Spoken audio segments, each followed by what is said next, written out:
Benches کے اختیارات سے متعلق کیس آئینی بینچ کا تھا، غلطی سے ریگولر بینچ میں لگ گیا۔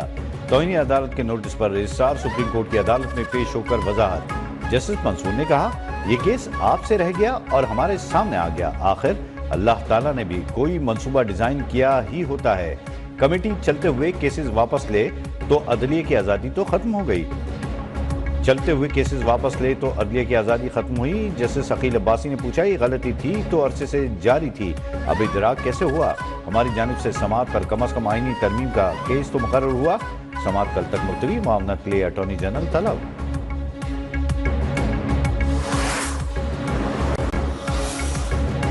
ریگولر اور آئینی بینچز کا کیس مقرر نہ ہونا توہین عدالت ہے۔ جسٹس منصور، جسٹس عائشہ اور جسٹس عقیل کا چیف جسٹس یحییٰ آفریدی اور آئینی بینچ کے سربراہ جسٹس امین الدین خان کو خط۔ جسٹس منصور نے کیس فکس نہ کرنا جوڈیشل آرڈر نہ ماننے کے مترادف قرار دے دیا۔ پریکٹس اینڈ پروسیجر کمیٹی کے 17 جنوری کے اجلاس کا بھی تذکرہ۔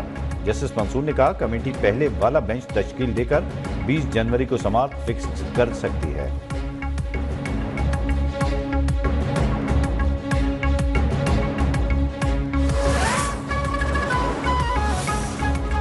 الیکشن کمیشن میں P T I intra party election case کی سماعت۔ Chairman P T I barrister Gohar کو تحریری جواب جمع کرانے کے لیے 11 فروری تک کی مہلت۔ بیرسٹر گوہر نے کہا، ہم نے آئین و قانون کے مطابق پارٹی الیکشن کرائے، پارٹی سرٹیفکیٹ ہمارا آئین و قانونی حق ہے۔ اکبر ایس بابر کا پی ٹی آئی کے اکاؤنٹس کے آڈٹ کا مطالبہ۔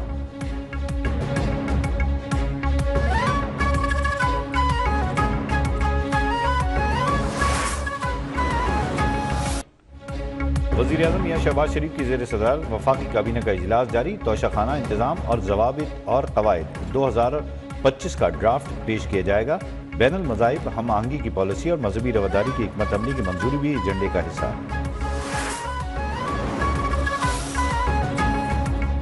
امریکی صدر ڈونلڈ ٹرمپ نے سابق صدر جو بائیڈن کے 78 صدارتی آرڈیننس منسوخ کر دیے۔ کیپٹل ہل میں ملوث 1500 افراد کو معافی دینے کے آرڈر پر دستخط۔ فیڈرل ملازمین کی بھرتیاں منجمد، گھر سے کام کرنے کی سہولت بھی ختم۔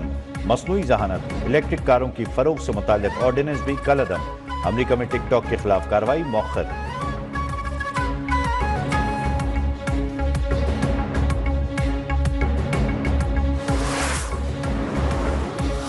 مراکش کشتی حادثہ نہیں، قتل عام تھا، زندہ بچ جانے والے پاکستانیوں کے ہوش و بین کی شفاعت۔ کہا، ملزمان نے کشتی کھلے سمندر میں کھڑی کی اور تاوان مانگا۔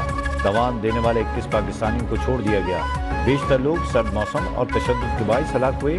حادثے میں ایک اور پاکستانی کی بچنے کی تصدیق، تعداد 22 ہو گئی۔ ایف آئی اے گجرانوالہ نے انسانی اسمگلر عنصر کو گرفتار کر لیا۔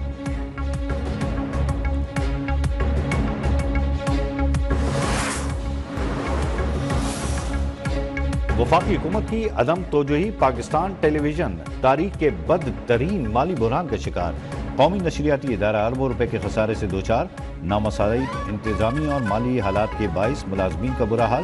گریڈ 5 سے اوپر کے ملازمین کو تاحال دسمبر تک کی تنخواہوں کا انتظار۔ پینشنرز کو بقایا جات کی ادائیگی بھی نہ ہو سکی۔ پینشنر اور حاضر سروس پی ٹی وی ملازمین کی سہولت میں بھی کمی۔ پینشنرز اور ملازمین نے کل نیشنل پریس کلب اسلام آباد کے باہر احتجاجی مظاہرے کا اعلان کر دیا۔